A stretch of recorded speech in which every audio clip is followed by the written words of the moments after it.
Sonic Adventure 2, the greatest game of all time, a game of legend, a game that I have referenced on this channel so many times. I have wanted to make this video for a long time, and I just recently decided to make this video because even if nobody else agrees or this doesn't get a ton of views, I really wanted to make this video. This game means a ton to me, so I'm going to tell you why I think Sonic Adventure 2 is the greatest game of all time.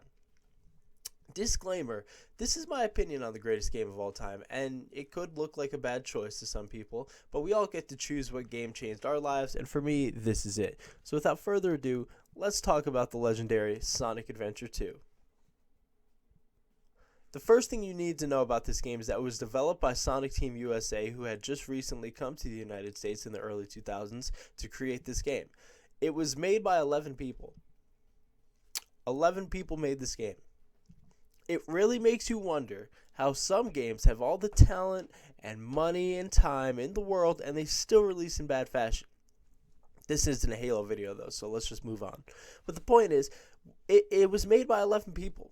And that is one of the reasons it's the greatest game of all time. The people who made this game genuinely cared about the franchise of Sonic, the character of Sonic, the lore, and everything else in between. They made a game that they themselves would want to play. So whether you played this game on a dying console that was the Sega Dreamcast, or like me, you played this on an Indigo GameCube, it was literally an amazing experience. Even after the game released, it stand to only get better, and it did. As soon as you boot up the game, you immediately see the theme of the game. Yin and Yang, good and bad, light and dark, Sonic and Shadow. It's a glorious main screen that features the two biggest characters alongside a really clean logo and the earth behind it. I don't want to get too Steve Jobs here, but the art definitely matters for a lot of games. And the product has to look cool, and boy did they nail that, but more on the art later. Anyway, once you're in the game, you see, there are so many aspects to the game itself. Stage replay with a really cool map that showcases the inspiration behind the stages, the cool art for each one of the playable characters on their specific stages, and the overall view of where you will be progressing throughout the story campaign. One thing to note here is that Sonic Team USA was heavily inspired by what was popular at the time in the United States. They were also based in San Francisco, so they made a game that has a lot of themes in San Francisco, Yosemite Park, and a bunch of other areas. And it really does show in this game. I mean, these real-life areas take form in a video game, which is another really cool thing. Hero, Dark, Other, or Last. Those are the three parts to this amazing story that give you the POV of so many different characters and sides. It's crazy to think how this story progresses, and it's crazy to think what happens in this story. It's just so amazing. I'm going to give you a quick summary of this story. Sonic is mistaken for a criminal, Shadow, who looks just like Sonic. So Gun chases Sonic down to arrest him. They end up arresting him. This may be a Sonic game too, by the way, but Shadow stage, his story, his life takes center stage on this, on this writing. So bear with me.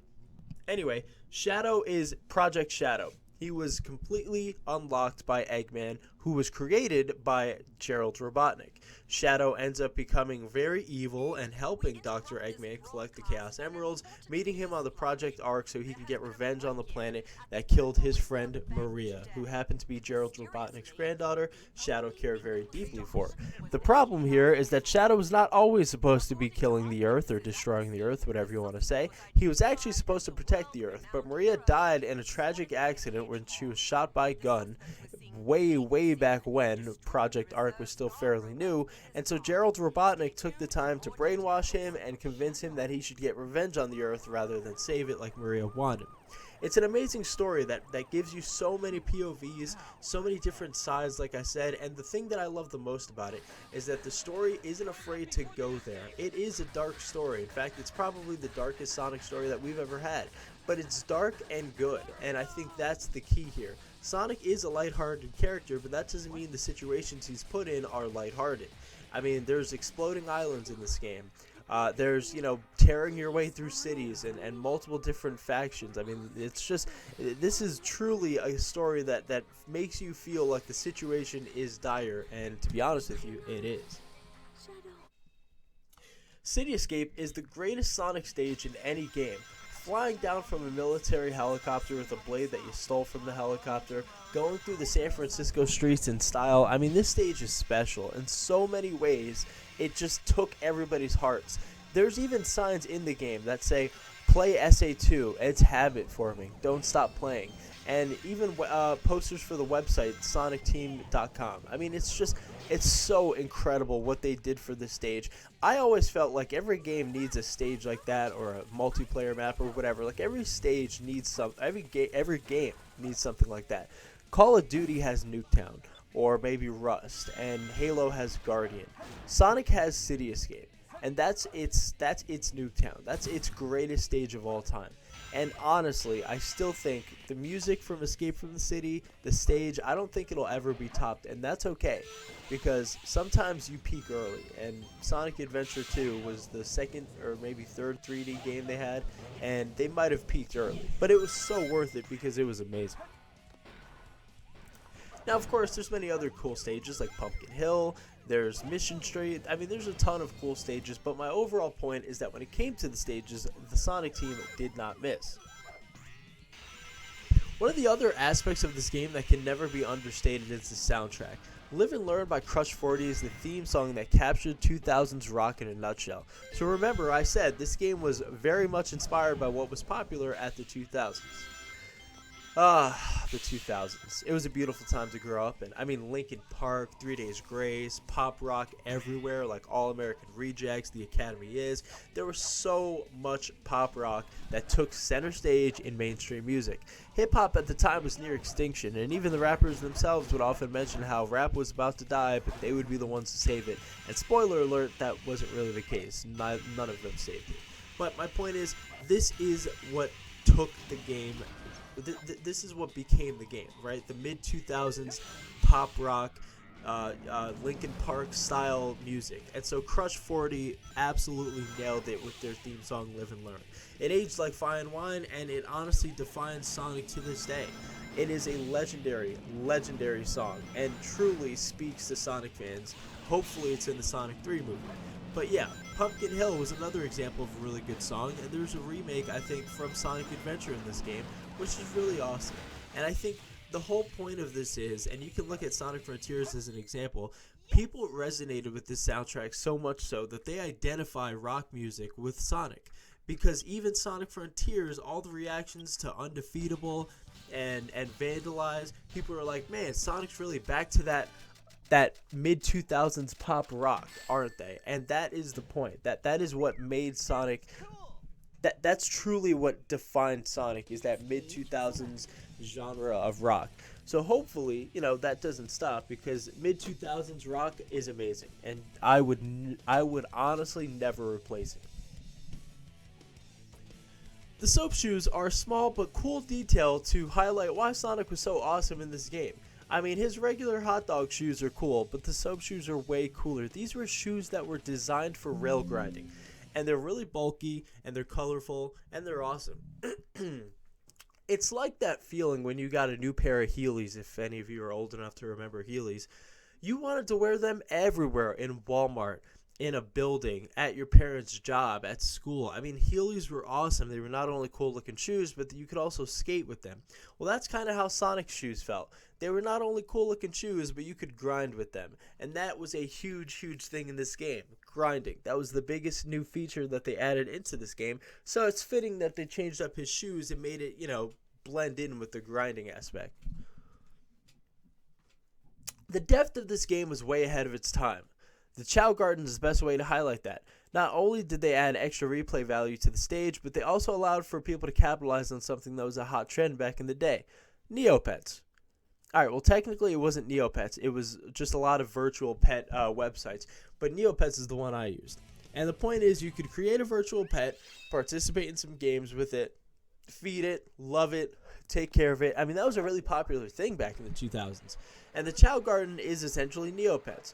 You can go through the stages, collect these robot cores, and then put them inside of your Chao. Your Chao powers up, and then you can have him do karate, you can have him do races and fly, you can have him go to school, you can take different animals and blend the animals with him so that the Chao can take form of those animals. I mean, it truly captures the essence of Neopets. I put 1,000 hours into Neopets back in the day.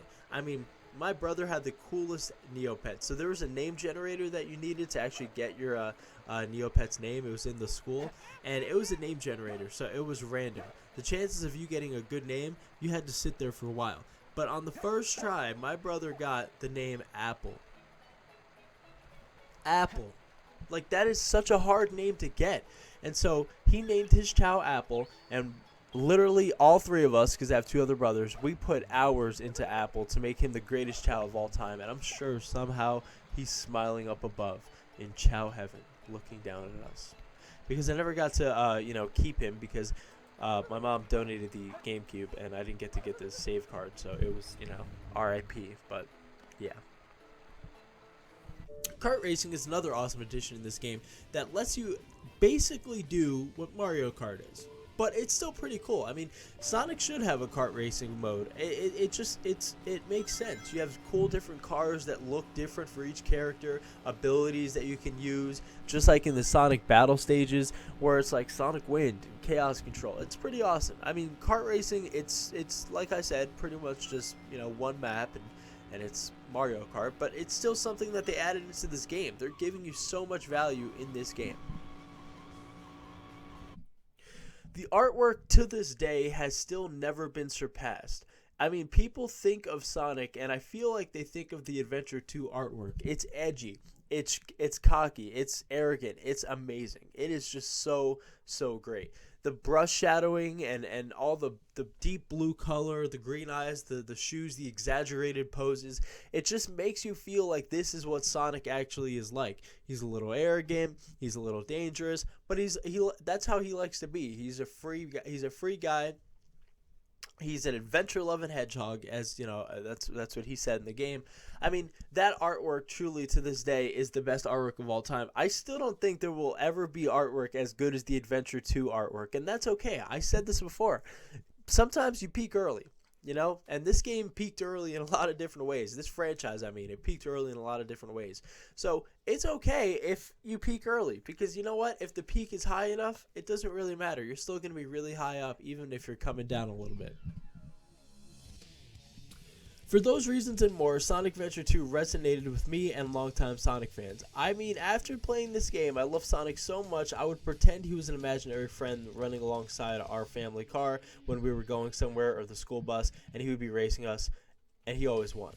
But I love Sonic so much. I mean, I would pretend to be Sonic. I remember I got roller skates, and I couldn't wait to show them to my friend, and I was really good at roller skating, so was he, and he was really he was happy, because he was like, oh man, can I use your roller skates? And at first I was a little reluctant, but I allowed him to, because he said, let's pretend to be Sonic and Shadow. I'll be Sonic since you want to use the skates. And that was not going to happen. I gave him those skates so quickly, because look, if anybody's going to be Sonic, it's going to be me. That's how much I love Sonic. And hopefully you have a video game that you love as much as I love Sonic Adventure 2. This game is legendary. It still to this day plays amazing. The soundtrack is to die for. I mean, this truly still has all the bells and whistles, and yes, it could use a remake, and maybe they'll make an Adventure 3 one day, but the point is, this game is still the greatest video game of all time, and if you haven't played it, you should definitely check it out, because I promise you, it is worth your time.